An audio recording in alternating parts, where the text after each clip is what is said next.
से पूछो अगर ये गिरेंगे तो इनका सिर बचेगा क्या? जरा चालान करो इनका। हेलमेट तो नहीं है। कोई बात संख्या बढ़त है। 42 लोग ऐसे ही तो मरे ना 2 महीने में। 42 विकासचंद पांडे 2 महीने में 42 लोग मर गए। इसीलिए कहते हैं आप आप कैसे लोगों की जान बचा पाएंगे। एंड ये पावर केवल पुलिस की दे रही है।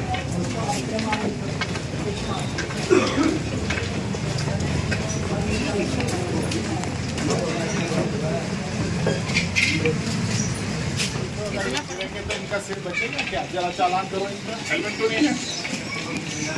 कोई बात संख्या बढ़त है। 42 लोग ऐसे ही तो मरे ना 2 महीने में। 42 विकासचंद पांडे 2 महीने में 42 लोग मर गए। इसीलिए कहते हैं आप आप कैसे लोगों की जान बचा पाएंगे। एंड ये पावर केवल पुलिस की दे रही है।